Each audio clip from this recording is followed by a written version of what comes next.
नमस्ते। कैसे हैं आप सभी। मैं निशा स्वागत करती हूँ आपका अपने YouTube चैनल में और उम्मीद करती हूँ कि आप बहुत अच्छे होंगे, खुश होंगे और मस्त होंगे। आज बहुत दिन बाद मैं वीडियो बना रही हूँ।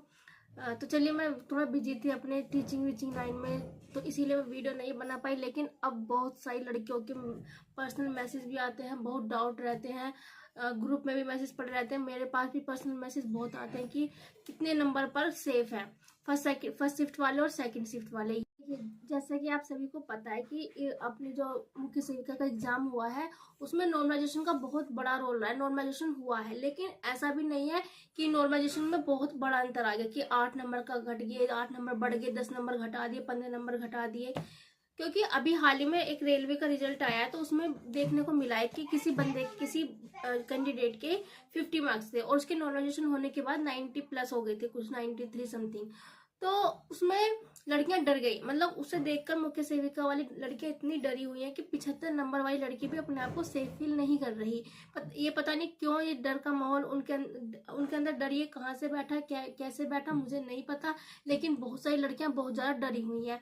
अब देखो बहनों, वो अलग चीजें हैं, ये चीजें अलग है। रेलवे का एग्जाम कम से कम 1.5 महीने चलता है, ठीक है, तो हम उसको कंपेयर नहीं कर सकते। और रेलवे में ऐसे ही होता है, उसमें क्वेश्चन रिपीट होते हैं। जैसे कि फर्स्ट डे जो क्वेश्चन आप पूछ लिया उसमें क्वेश्चन पेपर में, तो वो बहुत चांस रहते हैं कि वो सेकंड शिफ्ट में पूछ ले, और सेकंड चांस ही नहीं, वो मिलते भी हैं, तुम्हें रिपीट क्वेश्चन होते रहते हैं। तो इसीलिए जो जो लास्ट में पेपर होता है तो उनको नॉर्मलाइजेशन में अच्छे खासे मार्क्स मिल जाते हैं, क्योंकि वो रिपीट क्वेश्चन, अब सबकी मेंटेलिटी है कि रिपीट क्वेश्चन पूछता है, तो बच्चे पेपर को रट लेते हैं जो शुरू में हो जाते हैं, तो वो अच्छा स्कोर कर लेते हैं। और जो बाद में जो शुरू में बच्चों का पेपर होता है वो इतना अच्छा नहीं कर पाता, तो इसीलिए बच्चों को नॉर्मलाइजेशन में फायदा इसीलिए होता है। और यहाँ बात करें हम मुख्य सेविका में, तो मुख्य सेविका में ऐसा कुछ भी देखने को नहीं मिला। केवल 2 शिफ्ट में पेपर हुआ है, अंतर आया है 6 7 नंबर का अंतर आया है। तो उन्होंने क्या करा, 2-3 नंबर ऊपर को उठाए, 2-3 नंबर नीचे लाए, तो वो उन्होंने अपना कर लिया कंप्लीट। तो ऐसा भी नहीं है कि हाँ, अगर 52 कट ऑफ गई है डीवी की तो 70 नंबर वाला डर रहा है, या 72 नंबर वाला, 75 नंबर वाला। इनफैक्ट मेरा कहना तो ये है, जिसके भी 65 प्लस है उसको तो कोई डरने की जरूरत है ही नहीं कि उसका होगा या नहीं होगा, ठीक है, क्योंकि इतना बड़ा भी नॉर्मलाइजेशन नहीं हुआ है। हाँ, अगर कोई देखो, मेरे जो उसमें मिले हैं मुझे कांटेक्ट में, जिससे मैंने बातें की हैं, तो उनका मैक्सिमम लड़कियों ने बहुत क्वेश्चन गलत किए हैं, किसी ने 30 भी 32 भी, तो उनके जहां तक देखा गया है तो उनके 4 नंबर से ज्यादा नहीं घटे हैं। जिसने, अब सोचो तुम, जो 30-32 प्लस क्वेश्चन गलत करके आ रही है लड़की, उसको भी 4 नंबर से ज्यादा नहीं घटे हैं। तो 20 नंबर, अगर देखो नॉर्मल बात है, अगर बच्चा 15 क्वेश्चन 15 से लेकर 20 तक पेपर में गलत कर रहा है तो ये नॉर्मल चीजें होती हैं। उसमें से 1-2% बच्चा ही होता है जो बिल्कुल थोड़े क्वेश्चन ही गलत करता है, लेकिन 15 से 20 क्वेश्चन ऐसे होते हैं कि बच्चा गलत कर देता है, ठीक है। और मान ले तुम 10% ही मान लो कि जो होता है कि हाँ ठीक है, 5-10 क्वेश्चन ही गलत हो गए, तो इसीलिए 15 से 20 गलत करना भी बहुत बड़ा स्कोर नहीं है कि हाँ 15 से 20 गलत कर गए तो हे भगवान क्या हो गया, पता नहीं 10 नंबर ना कट जाए हमारे, 15 नंबर ना कट जाए, नॉर्मलाइजेशन में इतने नंबर नहीं कट जाए, कोई दिक्कत नहीं है।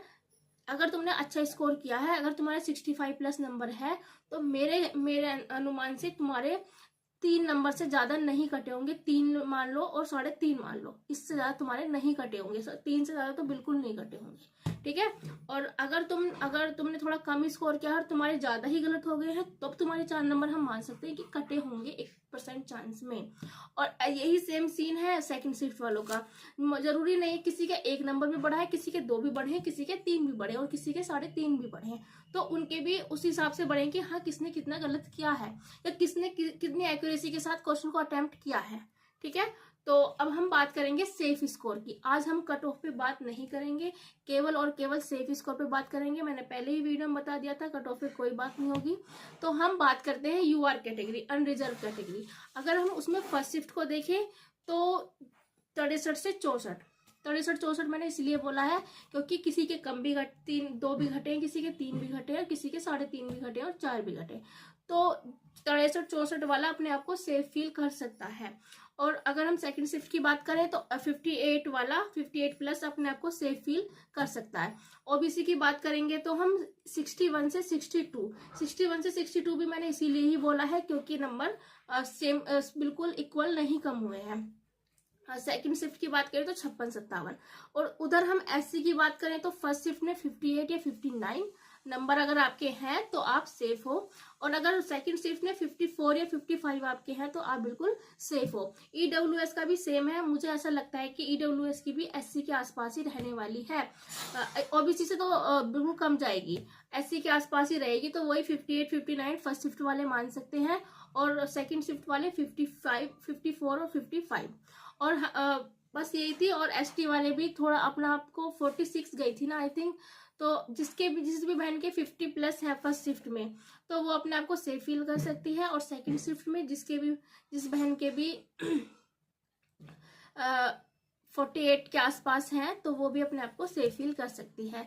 तो देखिए कल जो सबसे बड़ा डाउट, हमारे भर्ती में रिजल्ट लेट आने का सबसे बड़ा जो डाउट बना हुआ था वो क्वेश्चन को लेकर ही बना हुआ था कि अगर बाई चांस वो क्वेश्चन का आंसर चेंज होने लगा तो जाहिर सी बात है उसमें टाइम लगता, पूरा रिजल्ट ही चेंज हो जाता। और क्योंकि वो बुलाता लड़कियों को डीवी करने के लिए बुलाता और आयोग, और उसमें नॉर्मलाइजेशन भी होता सेकंड शिफ्ट वालों का, क्योंकि फर्स्ट शिफ्ट वालों को नंबर मिलते तो अब अंतर थोड़ा सा दिखाई देता, तो नॉर्मलाइजेशन भी होता। तो ये सबसे अच्छी बात रही है हम सभी के लिए कि उसमें कोई चेंजिंग नहीं आई है, जो बहन जैसे थी वो वैसे ही है। और अब रिजल्ट भी जल्दी देखने को मिलेगा।